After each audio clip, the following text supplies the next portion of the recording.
말씀의 제목은 맛을 내는 그리스도인. 이렇게 말씀을 같이 한번 나누도록 하겠습니다.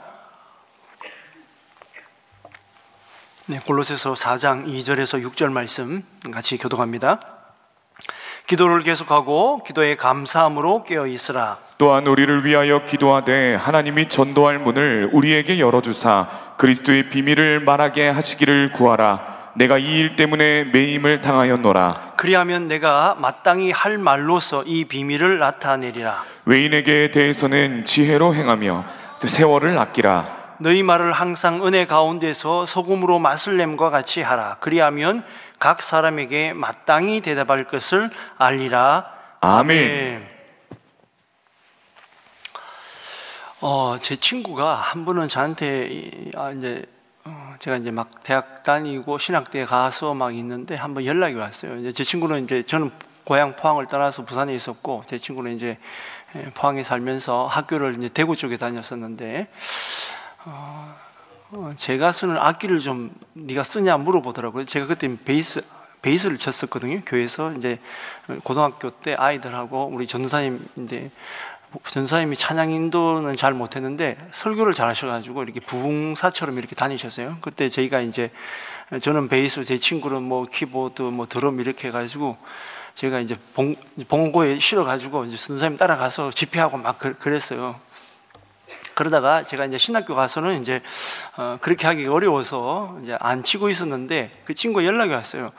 그 안 치는 베이스 기타 그거 나한테 좀 달라고 그러더라고. 그래서 왜 그랬더니만 어느 팀에 들어가게 되었대요. 어느 찬양팀에 들어가게 되었다는 거예요. 그래서 어느 팀에 들어갔냐니까 제가 깜짝 놀랐습니다. 왜 놀랐느냐, 여러분 그 사람 이름은 잘 아시는 분도 많긴 한데 잘 모르셔도 괜찮은데 이 노래는 거의 대부분 다 좀 연령대가 있는 분은 아시겠죠. 낮엔 해처럼 밤엔 달처럼 그렇게 있죠. 이 노래를 만드신 분이 최용덕이라는 분이신데 그 팀에 들어가게 됐다는 거예요. 그래서 제가 깜짝 놀랐습니다. 아니 내가 어떻게 그 유명하신 분 밑에 들어가게 됐냐니까 그래 어떻게 됐다 그러는 거예요. 그래서 내가 당장 보내줄게 하면서 내가 기타를 보내줬습니다. 근데 그분은 정말 간증거리가 많아요. 그분이 찬송을 너무너무, 그러니까 복음성을 많이 썼거든요. 많이 썼습니다. 우리가 찬양을 한참 예전에 인도할 때는요, 지금은 이제 컴퓨터로 다 이렇게 뭐 편집해서 뽑지만 그때는 그분이 만든 찬미 예수란 게 있어요. 찬미 예수 500, 1000 이런 게 있습니다. 우리 목사님들은 다 아실 텐데 그거를 다 프린트해가지고 복사기로 복사해서 오려가지고 붙여가지고 복사하고 이래가지고 찬양팀에게 나눠주고 막 그랬습니다.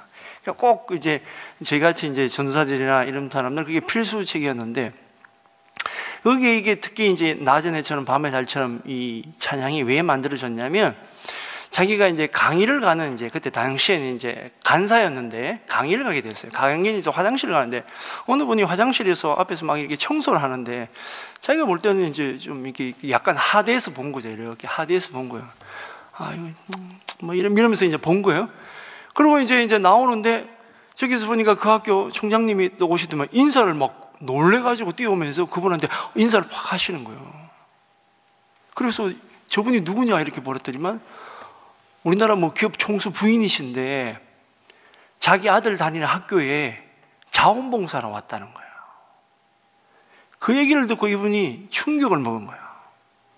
아니, 나는 진짜 아무것도 아닌 인간인데 하나님의 은혜로 정말 이분이 인생에 보면 진짜 아무것도 아닌 인생인데 미혼모 가정에 태어나가지고 사연이 많습니다. 근데 이제 조금 했다고 내가 교만해가지고 사람을 외모로 평가하고 이렇게 하대했냔 말이야.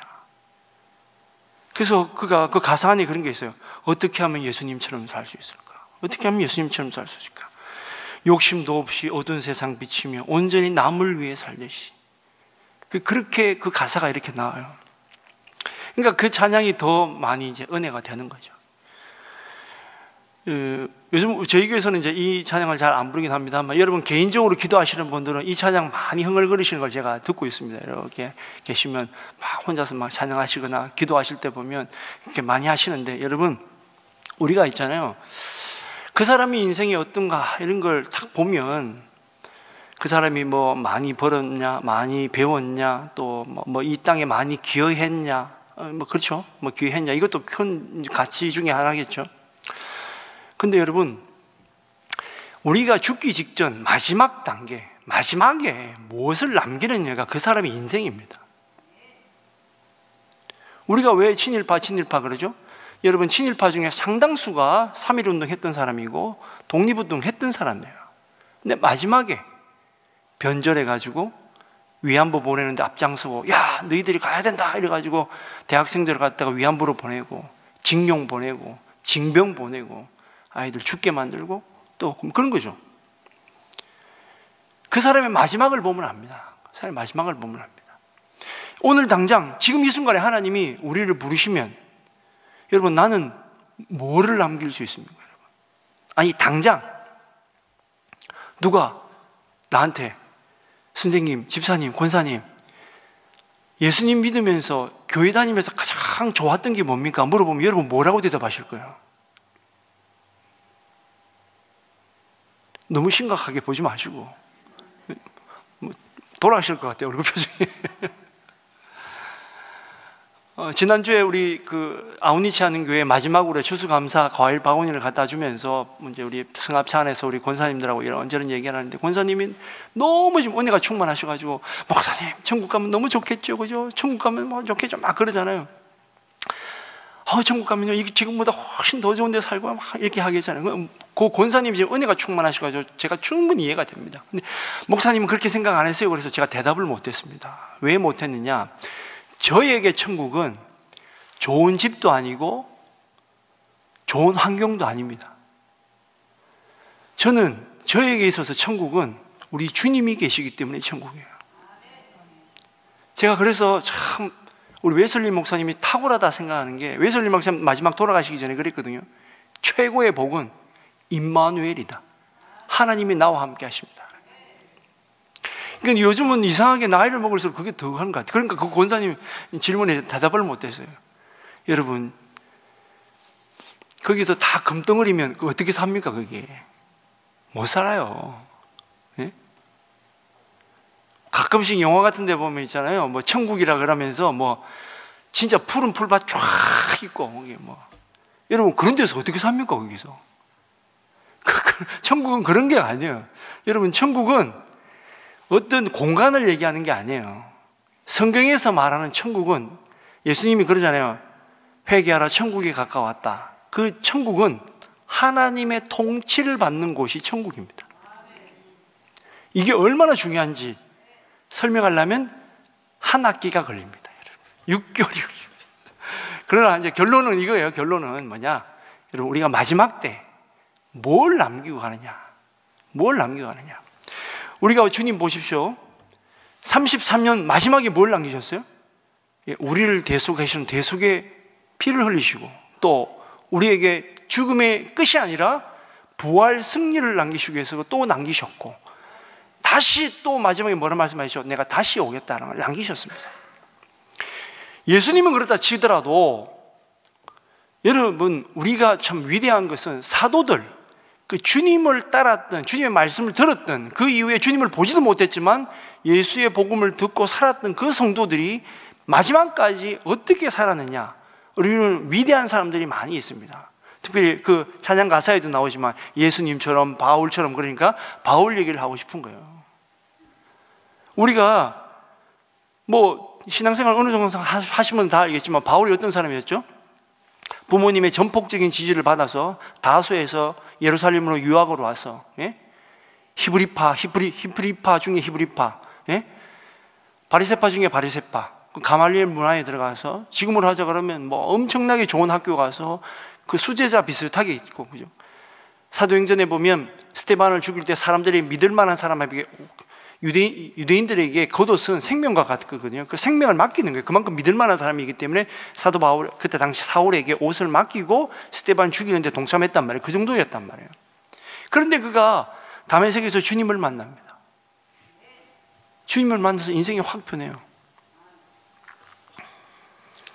그래서 사도 바울은, 우리가 성경에 사도행전에 나오는 사도 바울의 일생을 쭉 보면 그의 인생이 쭉 나오는데, 근데 그 인생을 그냥 산 게뿐만 아니라 그러면 어떻게 살았는지에 대한 얘기가 사건별로 사도행전에 나오지만 그 속에서 어떻게 그 인생이 고민하고 또 기도했는가에 대한 얘기는 13개의 서신서에 보면 사도 바울이 어떻게 기도했고 어떻게 말씀을 전했고 어떤 생각을 했는지가 쭉 나온단 말이에요.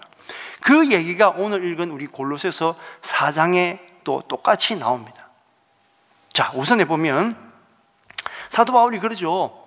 뭐라고 얘기합니까? 사도 바울이 고린도 전서에 보면 이렇게 나와요. 나를 본받아라.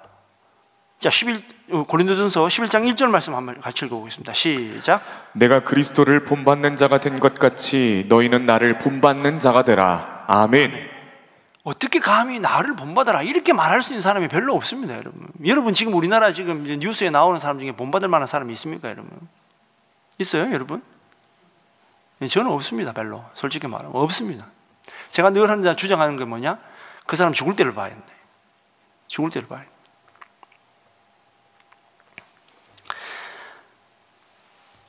나를 본받아라고 말할 수 있을 정도의 사람, 대단한 거예요. 근데 이게 대단한 교만 같아 보이지만 사실은 그 앞에 문장을 봐야 돼. 앞에 문구. 뭘 말하는 거냐? 내 인격을 본받아라, 내 학식을 본받아라. 사도 바울은 그 얘기를 하는 게 아닙니다, 여러분. 앞에 뭐라고 돼 있냐? 내가 그리스도를 본받는 자 된 것 같이라는 거예요. 내가 예수님을 믿어가려고 하는 그 모습, 몸부림치는 그 모습, 주님의 말씀을 지키려고 하는 그 모습, 선교하려고 하는 그 모습, 하루 한 끼라도, 한 시라도 주님을 위해서 살려고 하는 그 모습, 그 모습을 좀 본받아라라는 겁니다.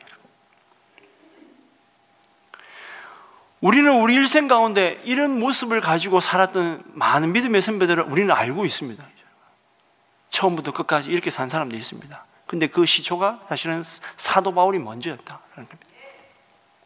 그래서 토마스 아킨퍼스 같은 분들은 책 그립죠. 그리스도를 본받아 살아야 돼요. 바울이 좀 시간이 지난 다음에 있죠. 그 우리가 이제 데살로니가 전서, 갈라디아서 이게 좀 앞쪽에 쓴 거고 한 14년, 15년, 20년 후에 좀 쓴 것들이 이제 디모데 전후서, 디도서인데 좀 굉장히 후반부에 썼죠. 그때 옛날 자기를 되돌아보면서 뭐라고 얘기하냐 이렇게 나옵니다. 디모데전서 1장 13절 말씀 같이 읽습니다. 시작. 내가 전에는 비방자요 박해자요 폭행자였으나 도리어 긍휼을 입은 것은 내가 믿지 아니할 때에 알지 못하고 행하였음이라. 아멘. 예, 여기 보면 나는 그 전에 비방자고 박해자고 폭행자였는데 이제는 뭐라고요? 이제는 나를 본받아라 이렇게. 그러니까 그의 인생이 완전히 변한 거죠. 사실은 완전히 변한 겁니다, 여러분. 저는 예수를 믿는데 사람이 안 변한다. 그게 더 이상한 겁니다, 여러분. 여러분, 우리같이 죄 많은 사람들이 있잖아요. 빛 대신 주님을 만나면 우리 속에 죄가 다 사라져야 돼요, 사실은. 완전히 없어질지 않더라도 조금씩 그 흔적들이 없어져야 돼요. 바울은 완전히 그가 바뀜으로 인해서 그전에 핍박했던 자가 이제는 주님을 위해서 복음이 전 세계에 퍼질 수 있도록 그 스스로의 몸을, 성경 마지막에 뭐라고 되어 있죠? 전제로 내 피가 다 흘러서 나올 정도로 주를 위해서 헌신하고 결국 순교하죠.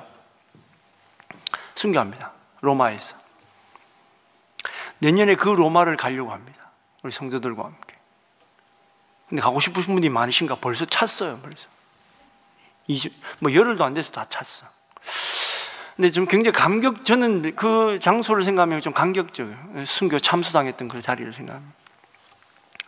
근데 그가 얼만큼 변했느냐?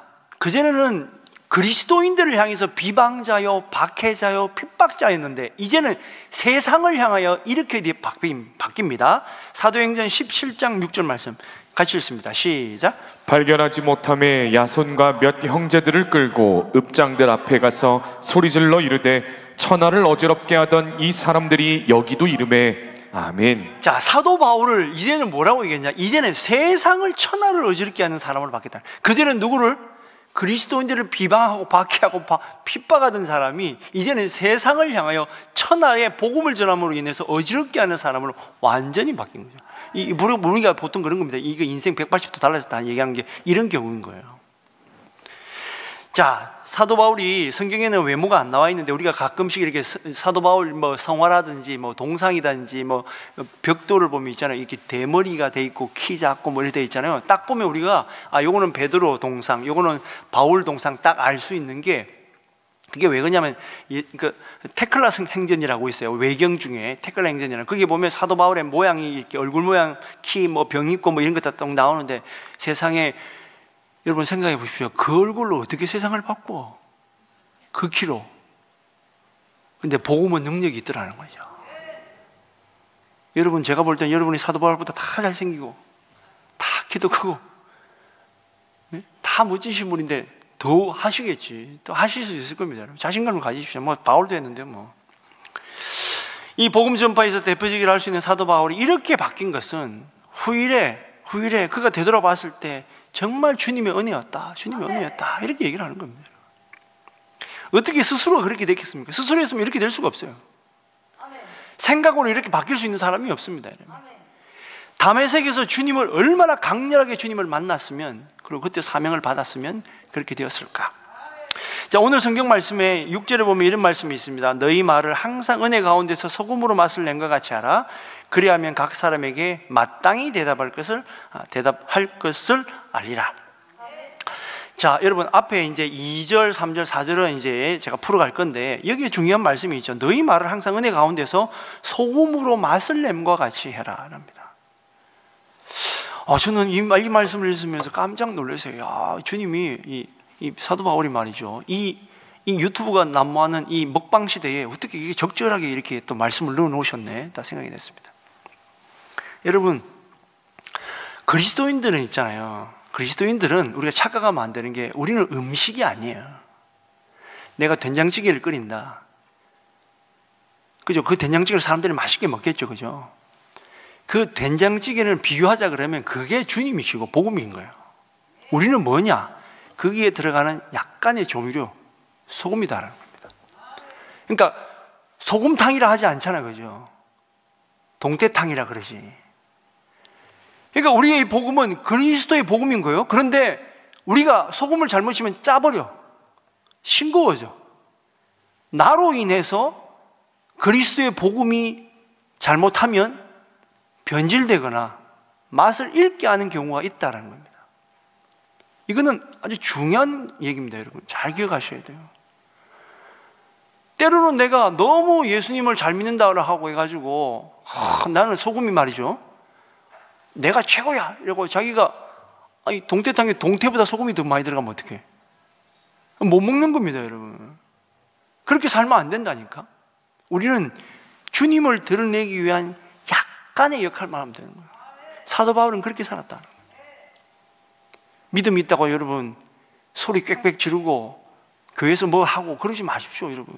우리는 주님을 드러내야 되는 사람이지, 내가 교회에서 뭐 자꾸 행세하려고 하면 안 돼요.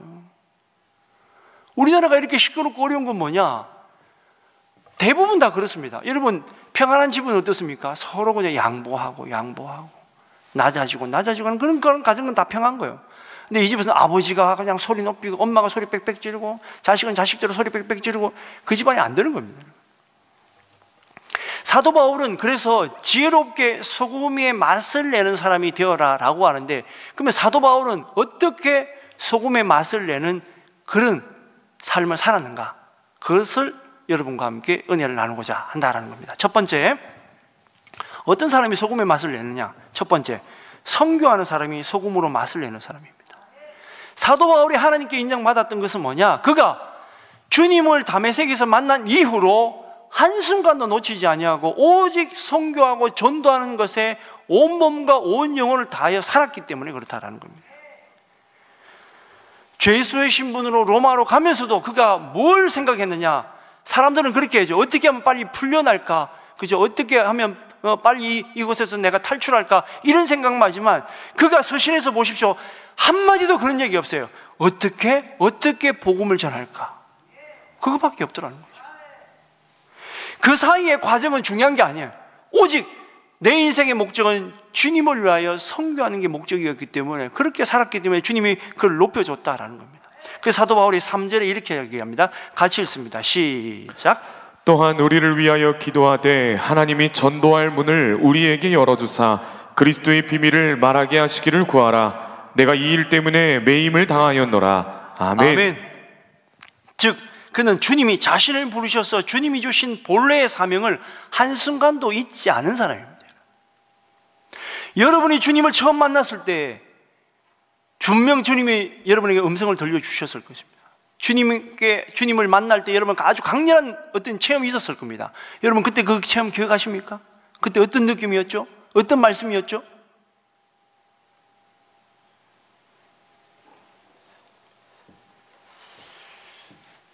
제가 주님께 기도하다가 신학교를 가라는 얘기를 들었는데 음성을 듣고 신학교를 갑니다. 갔는데 그날 그 음성을 들었어요. 그래 갑니다. 아멘 하고 했어요. 근데 어떤 환상을 보이냐니까 앞이 너무 어두워요. 그러니까 내 앞에 있는 손이 안 보일 정도로 새까만 거야. 공포감이 확 오는 거예요. 순간. 하나님 무서운데요. 신학을 하는 게, 목회라는 게 이런 겁니까? 하면서 너무 깜깜한 어둠을 주시는 거예요.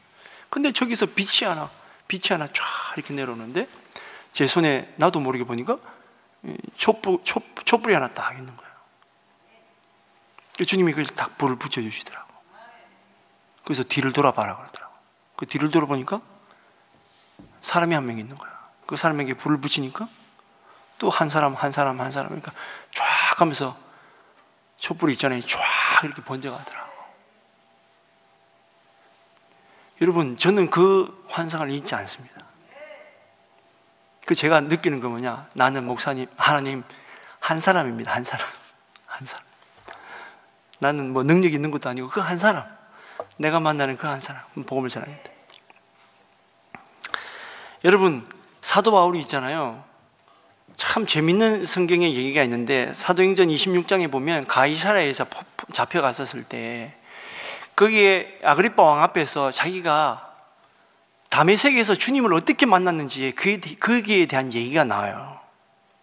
우리가 사도행전 앞쪽에 보면 다메섹에서 주님을 그냥 만났는데 눈이 멀었다 이 정도밖에 안 나오죠. 근데 그때 주님이 사도 바울에게 무슨 얘기를 해줬는지 사도 바울이 그때 아그리빠 왕 앞에서 얘기를 하는 거예요. 그 말씀을 보겠습니다. 사도행전 26장 15절에서 18절 말씀. 내가 대답하되 주님 누구시니까? 주께서 이르시되 나는 내가 박해하는 예수라. 일어나 너희의 발로 서라. 내가 내게 나타난 것은 곧 내가 나를 본 일과 장차 내가 내게 나타날 일에 너로 종과 증인을 삼으려 함이니 이스라엘과 이방인들에게서 내가 너를 구원하여 그들에게 보내어 그 눈을 뜨게 하여 어둠에서 빛으로 사탄의 권세에서 하나님께로 돌아오게 하고 죄사함과 나를 믿어 거룩하게 된 무리 가운데서 기업을 얻게 하리라 하더이다. 아멘. 사도 바울은 이 말씀을 죽기 직전까지도 잊지 아니하고 선교를 다하며 그리스도의 맛을 내는 사람으로 살았다라는 것입니다. 여러분 잊지 마십시오. 선교와 전도는 우리에게도 주님이 말씀하십니다. 땅끝까지 이르러 복음을 전해라. 그 땅끝은 공간적인 땅끝도 있지만 심리적인, 시간적인 땅끝이에요. 우리 죽기 직전까지도 복음을 전하고 내가 주님 안 됩니다 라고 하는 그 순간에도 복음을 전해야 된다는 거예요. 우리가 코로나 때 많은 분들이 돌아가셨죠. 제 기억에, 제 평생 죽기 전까지 기억에 남는 것은 우리 교회도 오셨던 정필도 목사님이 코로나에 걸리셔가지고 마지막 돌아가시는 영상이 유튜브에 올라와 있습니다. 여러분.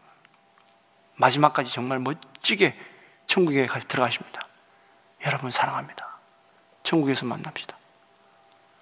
기도 그렇게 많이 하시던 분이 와 아파 죽겠다 이렇게 죽었으면 얼마나 좀 그렇잖아요. 너무 진짜 순교자처럼 돌아가시더라고요. 제가 그 영상을 보면서 하나님 저도 저렇게 죽어야 되는데, 죽을 때 저렇게 죽어야 되는데. 제가 웃긴 얘기 해드릴까요? 제가 아시는 목사님이 교회 장로님들이 하도 올새겼던 모양이라 그래 암이 얻었어. 암이 얻어가지고 장로님들이 이렇게 수술하고 난 다음에 문병으로 왔던 거예요. 근데 목사님이 봤어, 장로님들이 온 거를. 그래서 마치가 안 깬 듯이 저 장로 저것들 때문에 이러면서 내가 병을 얻었다는 듯이 그렇게 했다는 거 일부러. 제가 참 그것도 별로 은혜는 안 되는데 하여튼 그랬다는 겁니다, 여러분. 여러분, 우리가 주님 만날 때 어떤 모습으로 만날 거냐? 어떤 모습으로? 때로는 우리가 마지막 이 땅 이제 떠나서 주님 품에 안길 때 이 성도들에게 사도 바울처럼 우리 믿음의 선배들처럼 그렇게 정말 주님이 맡겨주신 이 선교와 전도를 위해서 최선을 다하다 사는 사람이 살 것인가? 여러분, 우리 사도 바울처럼 그렇게 삽시다. 아멘. 두 번째, 변치 않는 복음의 사람이 맛을 내는 사람이다 라는 겁니다. 자, 4절 말씀 같이 한번 읽겠습니다. 시작. 그리하면 내가 마땅히 할 말로써 이 비밀을 나타내리라. 아멘. 자, 여기서 이 말 가지고는 우리가 무슨 뜻인지 잘 몰라요. 그런데 사도 바울이 골로새서 1장에 이 말을 풀어놓은 게 있어요. 자, 1장 26절에서 27절 말씀.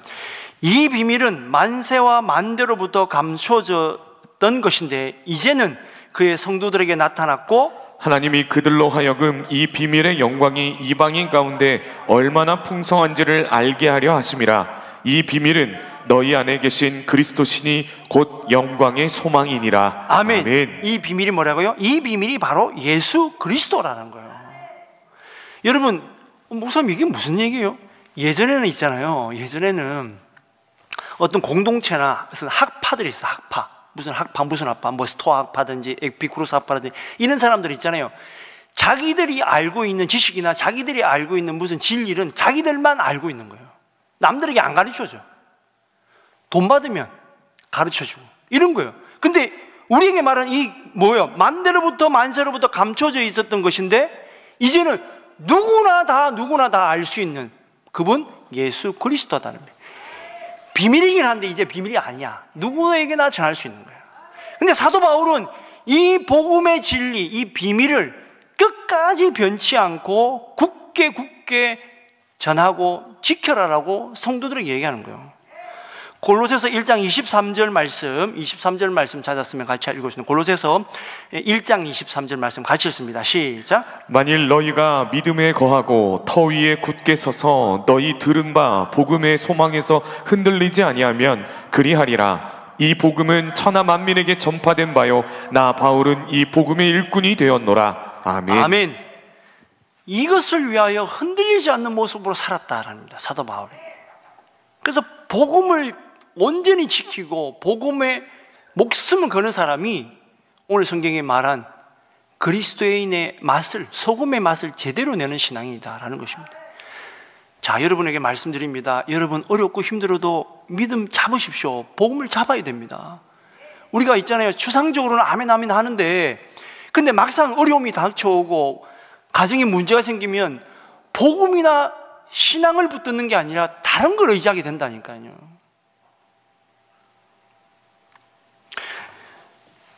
여러분, 주님을 잡으십시오. 사도 바울이 얼마나 우리보다 사실은 더 많은 고난과 어려움을 당했잖아요. 사도 바울이 14년 동안 선교하면서 걸어갔던 게 17,000km를 들어가면서도 한순간도 주는 복음을 잃지 아니하고 주님을 향해 달려갔던 사람이다라는 겁니다. 그러니까 주님이 그를 높여 주신 겁니다. 사도 바울하고 우리하고 무슨 사촌도 아닌데 우리가 그 이름을 어떻게 알아? 그렇지만 복음이 전파되는 온 곳에 사도 바울의 이름이 알려지는 축복을 누리게 되었다라는 겁니다. 우리가 다른 사람 몰라도 천국 가면 제일 알 수 있는 사람 몇 명 있는데 바울은 우리가 바로 알 수 있을 것 같아요. 그죠? 자, 세 번째, 오직 기도의 사람이 맛을 내는 사람이다. 자, 2절 말씀 같이 읽습니다. 시작. 기도를 계속하고 기도에 감사함으로 깨어 있으라. 아멘. 아멘. 기도는 우리의 영혼을 깨웁니다. 기도가 잠들면 우리 영혼이 잠들게 되어 있어요. 여러분, 영혼이 잠들면 열매를 맺을 수가 없어요. 축복을 누릴 수가 없어요. 깨어 있어야 축복을 받지. 깨어 있어야 응답을 받지. 그죠? 그래서 예수님이 그렇게 말씀하십니다. 요한복음 15장 5절 말씀 제가 읽을게요. 나는 포도나무요 너희는 가지라. 그가 내 안에 내가 그 안에 가면 사람이 열매를 많이 맺나니 나를 떠나서는 너희가 아무것도 할 수 없습니다. 왜 기도가 중요하냐면 내가 어디에 소속되어 있는지를 분명히 가르쳐주고 알 수 있게 해주는 것이 기도이기 때문에 그렇습니다. 여러분, 주님을 떠나서는 아무것도 할 수 없는 존재라고 주님은 성경에 말씀하시는데 현실적으로 주님 안에 안 있어도 좋은 열매 맺는 것 같아 보이는 사람은 다 있잖아요. 그죠? 있습니다. 잘 나가는 사람도 있고 있습니다. 근데 문제는 뭐냐? 그 열매는 주님의 열매가 아니다는 거예요. 근데 그 사람의 노력의 열매다라는 거예요. 나무 종류가 다릅니다. 그거는 그 사람이에요. 우리는 나무 종류가 그리스도인이라는 나무예요. 하나님으로부터 나무예요. 하나님께 접붙어 있는 나무예요. 나무 종류가 다릅니다.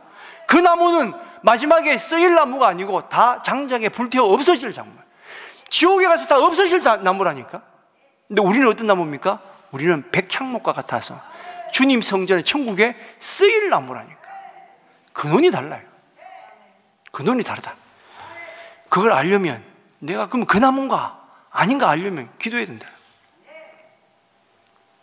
제가 성경을 볼 때마다 좀 새로운 게 막 이렇게 은혜를 받는데, 사도행전에 보면 예수님이 다메섹에서 그죠, 주님의 사도 바울을 눈이 멀 정도로 아주 강렬하게 만나시잖아요. 그러고 나서 이제 바울이 막 눈도 못 뜨고 있을 때 한 사람을 보내죠. 아나니아를 보내죠. 그때 그 9장 11절의 말씀 보면 이 말씀이 있습니다. 한번 읽어보겠습니다. 9장 11절 말씀. 9장 11절 말씀, 사도행전 9장 11절 말씀, 시작. 주께서 이르시되 일어나 직가라 하는 거리로 가서 유다의 집에서 5 사울이라 하는 사람을 찾으라. 그가 기도하는 중이니라. 아멘. 제가 어느 날 성경을 읽는데 이 말씀이 눈에 팍 들어오는 거예요. 그가 기도하는 중이었다는 거예요. 여러분, 사도 바울이 그 전에 기도했을까 안 했을까요? 네? 사도 바울이 바리새인 중에 바리새인, 히브리인 중에 히브리인이라 그랬죠. 그러면요, 최소 3번 기도한다니까. 진짜 철저한 바리새인은 5번 기도하고, 그리고 매해년마다 4번씩 장기 금식하는 게 있고, 진짜 바리새인들은 목요일마다 금식합니다. 사도 바울은 그랬거든요. 그러면 그때 기도와 지금 기도가 차이가 뭐죠? 그때는 주님 없는 기도, 이 기도는 주님과 대화하는 기도. 세상에 눈은 멀었지만 이제 진짜 눈은 떠서 주님과 기도하는 그 기도의 깊이 단계가 있는 사람입니다. 세상은 야, 너 눈 멀었다 하지만 주님 보시기에는 가장 눈을 크게 뜨고 있는, 이제 네가 정말 복음을 제대로 보고 있구나, 이제 네가 하나님을 제대로 보고 있구나, 그 기도하는 사람이 사도 바울이었다라는 것입니다. 여러분, 사도 바울의 얘기가 성경에 있으니까 특별한 얘기 같지만 또 사도 바울의 이 은혜를 또 이어갔던 사도들이 있습니다. 그것이 사도행전이고, 또 뭐 그러잖아요. 뭐 한때 굉장히 유행했는데 우리가 사도행전 29장을 써야 된다 이래가지고 막 사도행전 29장에서 세계 선교 나가고 전도 나가고 하는 분들이 있었습니다. 근데요, 그게 그때만 유행할 것이 아니라 지금도 우리가 사명을 가지고 살아야 된다. 여러분, 기도를 잃지 마십시오. 사실 어찌 보면 바리새인으로서 성전에서 회당에서 기도했던 그 사도 바울이 이제는 사람이 없는 혼자 그곳에서 기도했지만 가장 주님과 가까이 지낼 수 있는 시간이었고, 진짜 주님을 볼 수 있는 시간이었고, 그래서 19세기에 우리 유명한 스코틀랜드 목회자가 있었는데 이분이 뭐라고 얘기하냐면 이렇게 얘기를 해요. 하나님 앞에 홀로 무릎 꿇고 있을 때가 그 사람의 참 모습이며 그 이상은 없다. 우리가 뭐 집회하고 이러면 같이 주여 하고 있잖아요. 소리 지르고 있잖아요. 그 모습이 참 모습은 아니고 홀로 주님 앞에 기도하는 그 모습이 진짜 기도하는 모습이다라는 것입니다. 교회도 마찬가지입니다. 여러분, 진정한 부흥이 일어나기 위해서는 사람들에게 보이는 기도가 아니라 보이지 않더라도 내가 언제나 기도하는 자리에 있을 때, 주님을 만날 때 하나님이 더 역사하시더라라는 겁니다. 특별한 사명을 주신 우리 한빛교회 하나님께서 맡겨주신 사역이 이것이다 생각을 합니다. 여러분, 우리가 가정의 문제, 뭐 기업의 문제 많이 있습니다. 뭐 그런 거 보면 뭐 우리가 뭐 있잖아요. 뭐 특히 가정의 문제다. 그러면 뭐 크리스찬 가정의 무슨 뭐 해결책, 방법책, 우리가 그런 책을 안 봐서 가정의 문제가 있고 없고 그렇습니까? 그러지 않습니다. 여러분. 뭐 부모의 뭐 있잖아요. 무슨 학교 하는데 제가 뭐 그걸 뭐 폄훼하자는 게 아니라, 여러분, 그거 한다고 가정이 변하던가요? 근원적으로 속 사람이 바뀌어야 돼요. 속 사람이. 그러려면 기도가 먼저, 그 기도하는 부모의 모습과 기도하는 가정과의 자녀들로 인해서 변화되고 완전한 가정이 되어 간다라는 것이죠. 기도하면 관계를 볼 수 있습니다. 여러분, 성령께서 미리 일해 주시고 형통할 수 있도록 주님께서 다 먼저 가셔서 일해 주시는 축복이 있는 줄로 믿습니다. 우리가 또 있잖아요, 그죠? 남 비방하기 쉬운데 남 비방할 때 그 시간에 반만이라도 기도해 주자고요. 우리나라 보면 막 이 당 저 당 막 맨날 싸우고 이러는데, 여러분 특히 기독교인들이 왜 그렇게 앞장서서 싸우고 있는지, 앞에 나가서 막 데모하고 그런지 몰라. 우리가 그럴 시간에 더 우리가 교회에서 기도하면 여러분 싸움은 끝이 없어요. 기도해서 우리가 멈추게 해야 된다니까. 남들이 나가자 그럴 때 나가지 마십시오, 여러분. 우리 자리는 이 자리라니까, 이 자리. 수많은 언쟁들 있고 논쟁들 가운데에서 무슨 평화가 일어납니까? 그러지 않습니다, 여러분. 주여 나를 평화의 도구로 써 주시옵소서. 기도했던 우리 수도자들, 믿음의 선배들로 인하여 이 땅에 평화가 왔고, 독일 통독 같은 경우도 여러분 그 분단된 나라가 어떻게 됐습니까? 오스트리아에서 그 촛불 앞에 두고 했던 기도로부터 시작해서 그 나라가 통일이 되고, 유럽이 지금 나라나라에 난리인데 독일은 아직도 든든하잖아요. 자, 말씀을 맺겠습니다. 여러분, 시편의 말씀처럼 눈물의 복음의 씨앗을 뿌렸던 사도 바울은 기쁨으로 거뒀습니다. 많은 동력자들을 얻었죠. 또 눈물의 기도의 씨앗을 뿌렸습니다만 그 이후에 많은 교회들이, 유럽의 교회들이 세워지고 복음이 전 세계로 흩어졌습니다. 그는 눈물로 뿌리고 땀으로 뿌렸지만 반드시 하나님이 약속하신 것처럼 그 씨앗이 다 열매가 맺어지는 축복이 있었다는 겁니다. 여러분이 지금 드려지는 이 작은 기도는 반드시 하나님께서 그 열매를 기쁨으로 드려줄 줄을 믿습니다. 여러분, 오늘도 내가 주가 아니라 우리 주님이 하나님이십니다, 주인이십니다 라는 심정으로 기도하면, 내가 하나님 오늘도 주님의 역할에 내가 조금 그냥 조미료같이 살고 앞으로 그렇게 살겠습니다 다짐하면, 주님이 우리를 통하여 더 맛있는 음식을, 소금의 맛을 내듯이 더 많은 이들이 주님을 만나고 영접하고 기쁨을 누릴 수 있는 복된 사역이 되고 영광이 될 줄로 믿습니다. 오늘 이 밤에도 그런 축복이 마시기를 축원드립니다.